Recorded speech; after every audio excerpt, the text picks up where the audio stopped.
In Los Angeles, Mike washes himself thoroughly and grabs his gun before getting in his car. Then he turns on a tracker to find Masood's vehicle and follows him around town. When Mike sees a tunnel, he drives ahead to block it. As Masood stops behind him, Mike puts on a mask and opens his trunk. Soon Masood comes over, so Mike points his gun at him. After checking his pockets, he forces him to get in his trunk and asks for his phone password. Mike tells him there's water in the trunk before closing it. Then he removes the tracker he installed months ago on Masood's car and steals his phone before returning to his own vehicle to leave.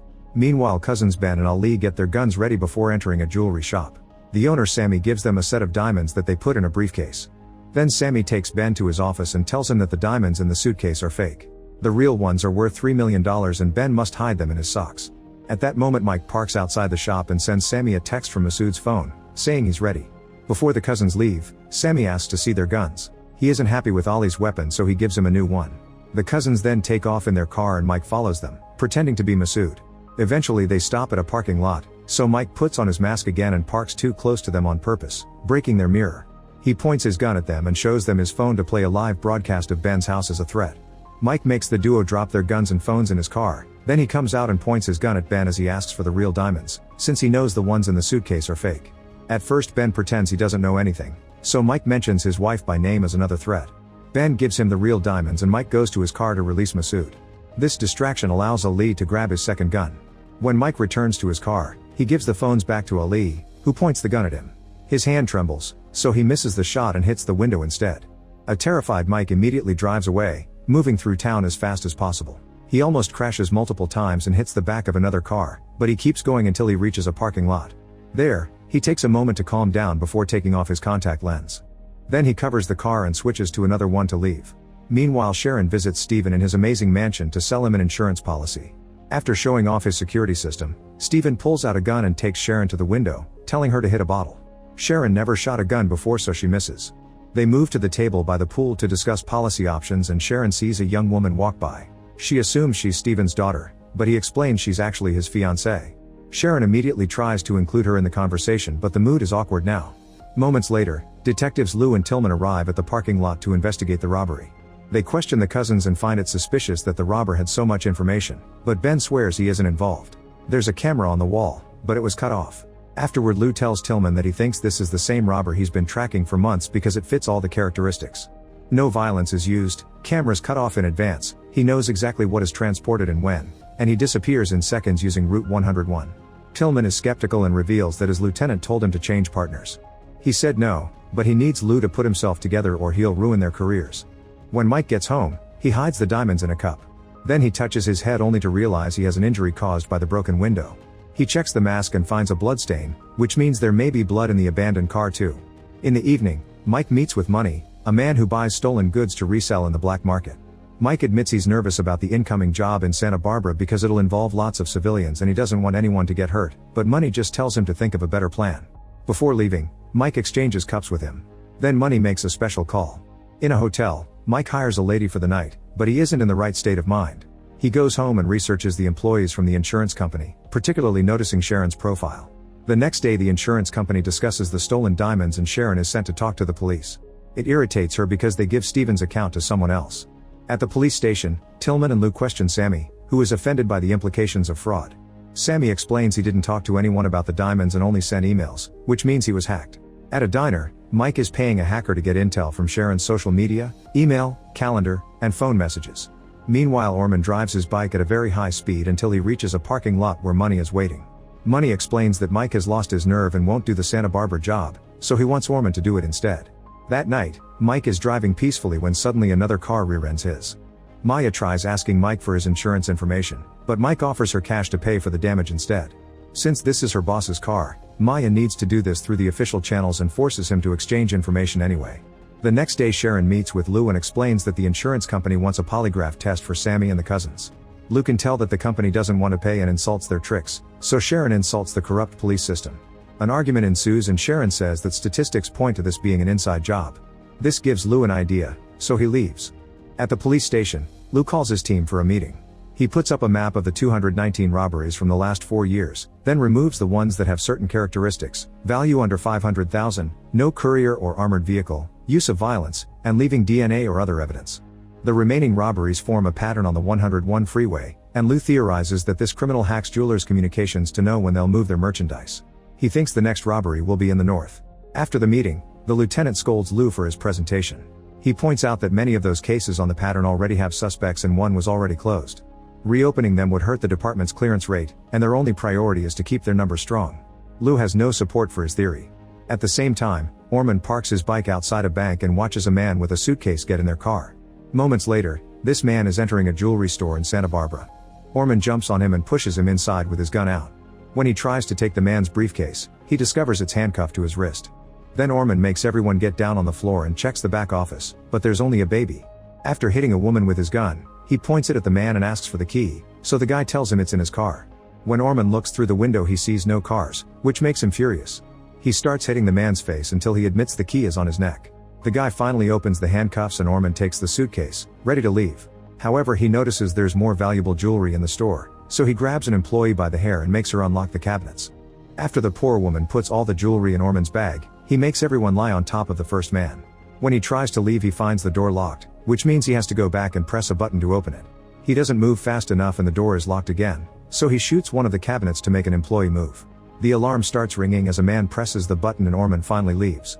Meanwhile, Mike texts Maya to ask her out. In the evening, they meet in a very fancy restaurant and Mike pretends to be a software developer who moves around a lot. Maya admits she doesn't feel comfortable in a restaurant like this, so Mike explains he only brought her here because it's popular for dates. They change places and end up having street food instead. They chat for a while and manage to connect regardless of their differences. At the end of the date, Maya agrees to do this again. After she leaves, Mike learns about Ormond's robbery from the news. At a diner, Lou talks to his wife, who reveals she's been cheating on him. When he gets a call from Tillman, he ignores it to concentrate on the conversation. His wife says she can move out, but Lou tells her to stay because he'll be the one to do it. They yell at each other before he leaves. Afterward, Lou joins his team in the jewelry store. Tillman points out that this robbery fits Lou's theory since this shop is in the north, but Lou thinks this was a different robber because the usual one isn't violent. In the meantime, Mike meets with Money and calls him out for using the information he gathered but sending another guy. Mike feels like Money has betrayed his trust, so if this happens again he won't work with him anymore. A furious Money reminds Mike that he wouldn't be anyone without him, but Mike just walks away. At the insurance company, Sharon watches Sammy take the polygraph test. He's pretty offended by the implication that he may be lying and insults Sharon and her company. Sometime later, Money tells Ormond that Mike is planning something new, so he wants Ormond to follow him. Instead of doing the next robbery, Ormond has to let Mike do it and then rob Mike himself. In the afternoon, Ormond watches Mike meet with the hacker. All the information has been encrypted on a silly website, so Mike gets a note explaining how to access it. After Mike leaves, Ormond checks his phone, revealing he's put a tracker in Mike's car. At home, Mike studies Sharon's information and learns her calendar. The next day he follows her to a restaurant. When she's about to leave, he pretends he's another client and chats with her about cars. At the police station, Lou and Tillman study all the robbery footage. Lou concludes that the robber changed cars and wants to search the area. In the evening, Maya goes to Mike's place for another date. She notices he has no personal items and no photos of his family, so he says he's not in touch with them.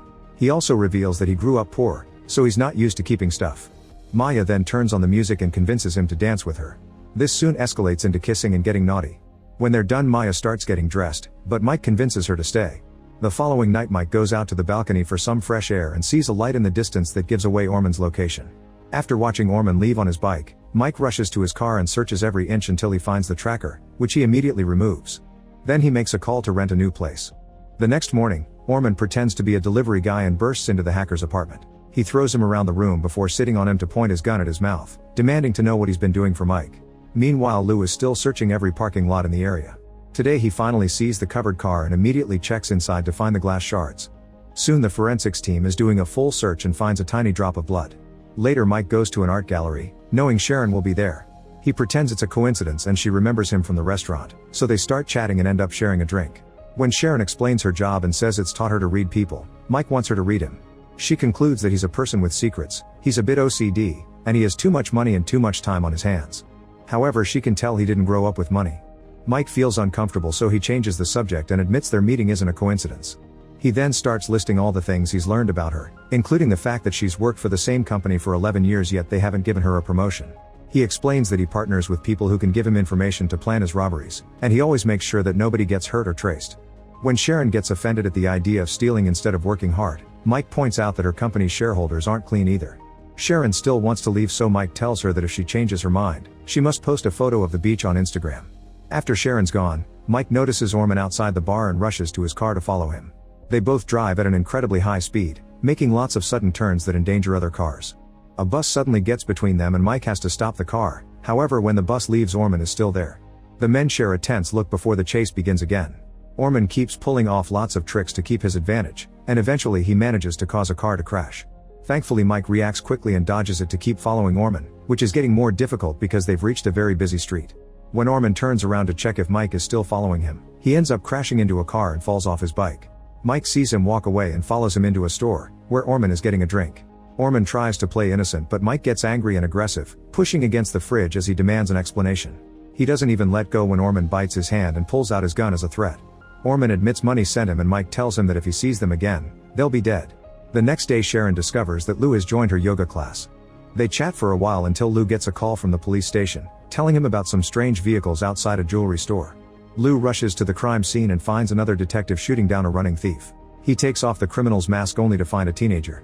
While Lou looks around, the other detective checks on the teen and says he's armed. Lou looks again and sees a gun in the boy's hand, but he's sure that it wasn't there before. At the police station, Lou tells the lieutenant what he saw. The lieutenant isn't happy because he wants to protect his men and reveals that Tillman has agreed to lie. He announces that the 3 detectives are suspended until the investigation is concluded. While Lou gets his things, he receives a report with the DNA test from the car and the person in the system that matches it. It turns out Mike's real name is James. He was in foster care and has a whole juvenile record. At the insurance company, Sharon is frustrated because another employee has closed the deal with Steven. After the meeting, her boss tells her she's not getting a promotion this year, but maybe the next one will work out. Sharon calls him out since he's been promising the same thing for years and threatens to take her clients to another company. His boss mocks her, pointing out that rich guys won't follow a 53-year-old. A furious Sharon goes to the beach and takes a picture for her Instagram. Mike immediately gets an alert and rushes to pick her up. She tells him about a courier who will deliver watches and gems to Steven's wedding suit as favors for his wedding. Since Steven pays everything in cash, a lot of money will be present too. In total they could steal $11 million, and Sharon wants 3. Mike points out it's very risky, so he'll think about it. That night Lou goes to the last address listed on Mike's file. He meets Anne, but she doesn't understand why anyone would look for James there. Soon Mike gets a voicemail from Anne, who tells him they need to talk. Mike immediately calls her back and explains that a cop is looking for him. When she passes the phone to Lou, Mike hangs up. Afterward, Mike surprises Sharon in her car and confirms he'll do the heist. He gives her a disposable phone and instructs her to destroy the SIM card after every call. The next day Mike goes to the wedding hotel to investigate the security. Meanwhile, Sharon gets all the information about Steven's wedding from the company's system. Later at home, Sharon destroys the SIM card and takes out the trash.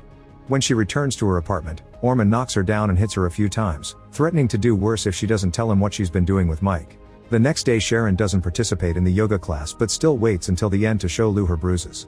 They hide in the parking lot to talk and she tells him everything, confirming that she had to tell Orman everything too. Lou can't promise he can keep her out of jail, but he does tell her to stay at his place for her safety. While Orman goes to the hotel to follow an employee, Lou returns to the police station to check the evidence of the diamond robbery and finds the bag with the fake ones. Meanwhile, at a restaurant, Mike has a date with Maya and informs her he'll be out of town because of work, but he wants her to wait for him. Maya doesn't believe the work excuse and goes on a rant about knowing nothing about him. Mike finds it patronizing and explains that people who grew up with money will never understand having to do bad things to survive. It's not enough for Maya, who walks away. The next day Sharon goes to work as usual, but she can't stop tracking the courier's plane on her phone. Then she notices her coworker laughing at her boss's jokes.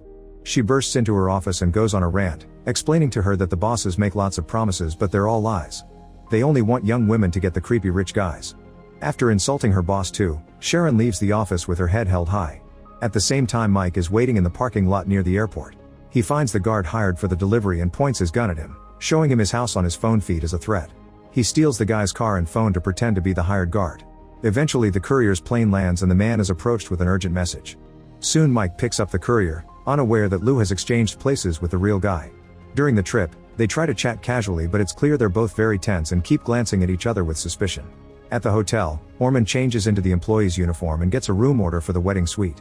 When Mike and Lou arrive, they go straight to see Steven.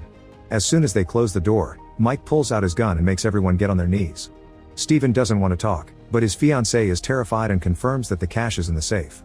Mike makes Steven open the safe and takes out all the cash. Once it's in his bag, he tells Lou to open the briefcase with the jewels. Lou does so and finds the gun he hid there earlier. He points it at Mike and reveals he's a cop. They keep threatening each other until Orman bursts into the room and grabs Mike, disarming him while pointing his own gun at Lou. Everyone starts yelling at each other without knowing what to do. Eventually Orman snaps and shoots Steven down. Then he asks Lou to push the suitcase with the jewels, but he gets nervous because a cop has seen his face. They start arguing but are interrupted when Orman suddenly falls dead. It turns out Mike has taken him down with the gun he took from Lou. After checking Orman's pulse, Lou moves Mike's gun away. He tells him to leave the city and never come back, promising to blame everything on Orman.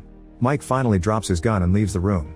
A furious Steven yells at Lou for making a deal with a thief, but Lou threatens to investigate him for tax evasion and importation of illegal stones if he doesn't lie about what happened too.